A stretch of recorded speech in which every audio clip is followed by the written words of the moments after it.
এই তিন প্রশ্নের ভিতরে কোথায় কি আছে? তুমি পীরজামুরি জোরে বলেন আছে? যদি না থাকে আমার বাজানদেরকে বলবো, পর্দার আড়ালের মা বোনদেরকে বলবো, বাজান খবরে কে কখন কোন সময় রওনা করবো তোমারও জানা নাই, আমারও কিন্তু জানা নাই। এ কবরের যাত্রীরা, এক শ্রেণী আমার বাবারা, পর্দার আড়ালের মা বোনেরা, দুনিয়ার ভিতরে বিভিন্ন দুনিয়ামুখী দলের পিছনে কইয়া, মানব রচিত কুকুরি তন্ত্রের পিছনে কইয়া, এই মাইকটা জ্বালার সঙ্গে বয়ান করা তোমার কঠিন হয়ে গেছে।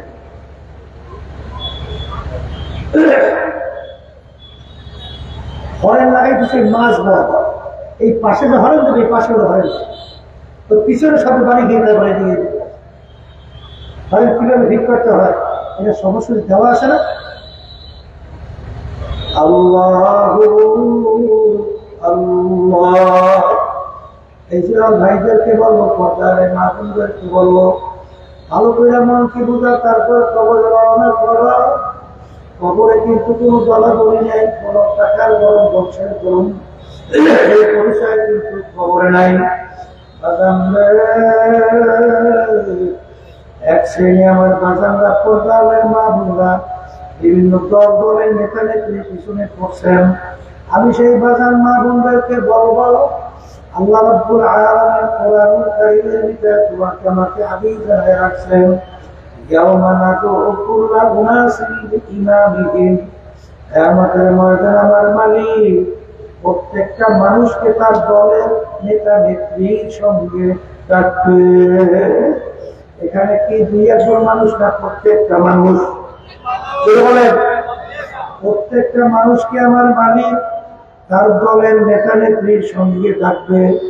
ডাইকে আমার মালিক বলবে, তোর দলের নেতা নেত্রী যেদিকে যায়, ওদের পিছনে পিছনে সেই দিকে চলে যা। এক কথায় আমার মালিক কোরআনুল কারীমের ভিতরে বলছেন, তোর নেতা নেত্রীর যেখানে জায়গা, তোর সেইখানে জায়গা।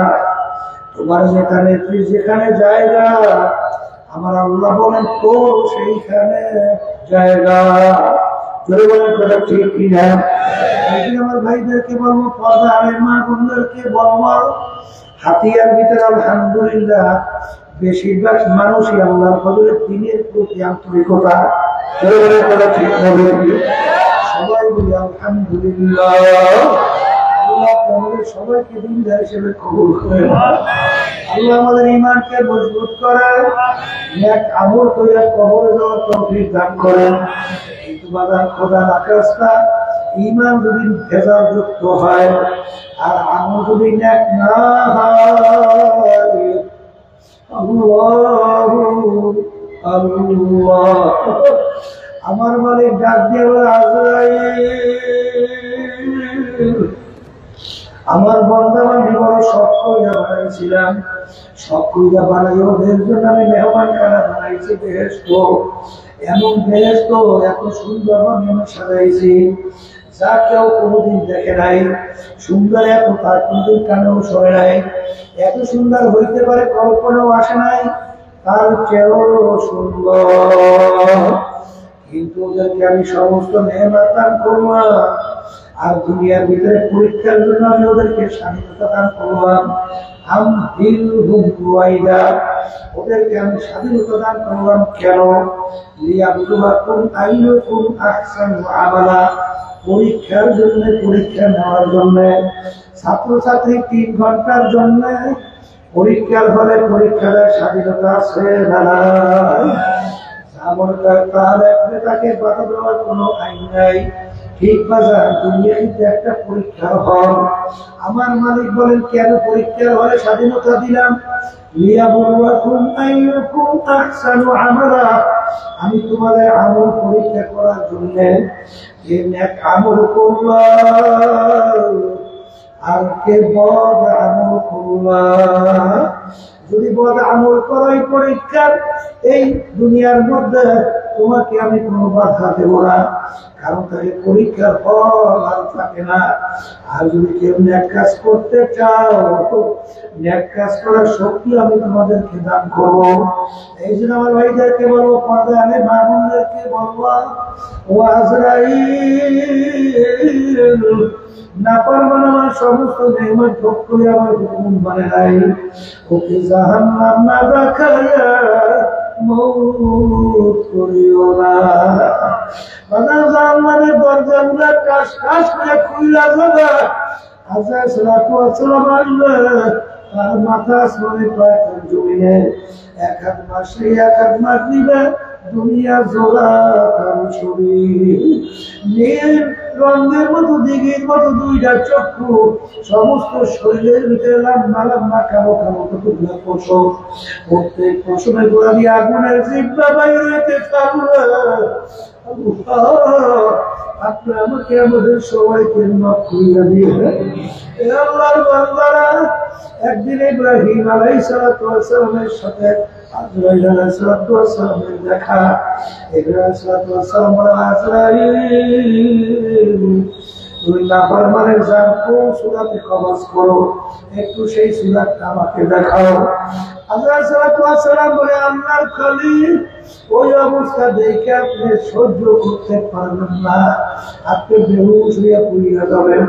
আমার মালিক যদি জিজ্ঞাসা, আজরাইল আমার খলিলকে তুমি কেন বেহুশ করলা, তখন আমি কি জবাব দেব?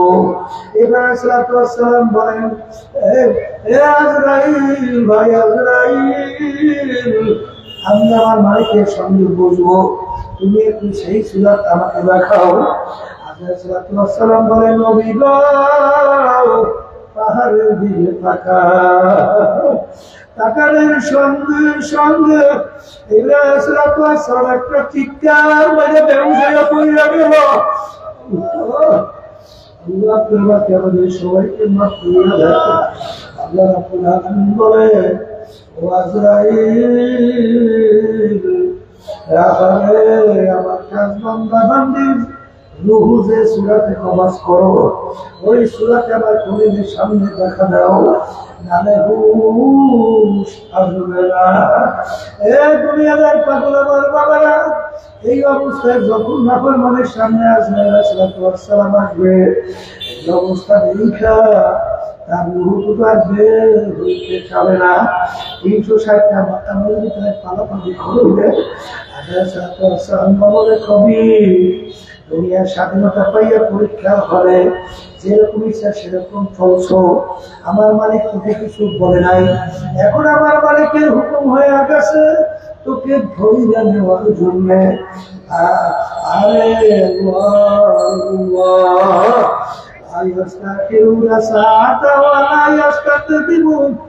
এক সেকেন্ড আগে করে হবে না, এই কথা বললা রুহটাকে কাপড়িয়া ধরিয়া টান মারবে, ওই যে সমস্ত রথ গুলা তাই না সেই জানিয়ে চলে যাবে। এখন দুনিয়ার দিকে তাকাইয়া দেখো, সেই দুনিয়ার জন্য পাগল হইছ, সেই সম্পদের জন্য পাগল হইলা, সেই মেম্বার চেয়ারম্যানের মিনিস্টারের জন্য পাগল হইলা, সেই পীর হওয়ার জন্য পাগল হইলা, যেই মোহতামিম হওয়ার জন্য পাগল হইলা, যেই সেক্রেটারি সভাপতি হওয়ার জন্য পাগল হইলা, আর সেই এমপি মিনিস্টার হওয়ার জন্য পাগল হইলা। এখন তাকাইয়া দেখো, আল্লাহ এখন কেউ বলে না আরে চেয়ারম্যান সব ঘুমাইয়া রয়েছে, বলবে চেয়ারম্যানের লাশ পড়িয়া রয়েছে, চেয়ারম্যান আর নাই, হুজুর ঘুমায় রয়েছে বলবে না, বলবে হুজুরের লাশ পড়িয়া আছে। এখন দুনিয়া দিকে তাকাইয়া দেখো, বাজার গেছিলাম ফরিদপুর, একটা ধনী মানুষ মারা যাওয়ার পরে যত অন্ধকার হয়ে আসতেছে, ঘরের ভিতর থেকে ডাক দিয়া বলে যে তাকে এই লাশ রাত্রে ঘরে রাখা যাবে না, কারণ ছোট ছোট বাচ্চারা এই মরা লাশ দেখলে ভয় পাইবে। বাজার মাসিদের ভিতরে খাটবে কইয়া হাতের ভিতরে উঠাইয়া সারা রাত মাসিদের বারান্দা ফেলাই রাখছে। এ দুনিয়াদার পাগল আমার বাবারা, এ পর্দা খাওয়ালেন মা বোনেরা, আরে এত কষ্টের কামাই করা টাকার বাড়ি তাকে জায়গা দেয় না। আরে তোমার জন্য তো ওই 3.5 লাখ কবর অপেক্ষা করতেছে, আর ওই কবর তোমাকে ডাক দেয়, আব্দুল করিম জাউল করিম, আনা বাইতুল ওয়াহদা, আনা বাইতুল জুলমা, আনা বাইতুল জুর। আব্দুল করিম জাউল করিম, হে রহিমা খাতুন, আমি একা একই ঘর, আমি পোকা মাকড়ের ঘর, আমি অন্ধকারের ঘর।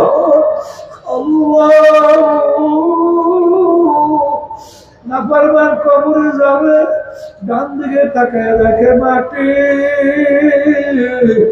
বামে দেখে মাটি, নিচে মাটির বিছানা, উপরেতে চাপা মাটি, ভাইগা যাইতে পারবা না।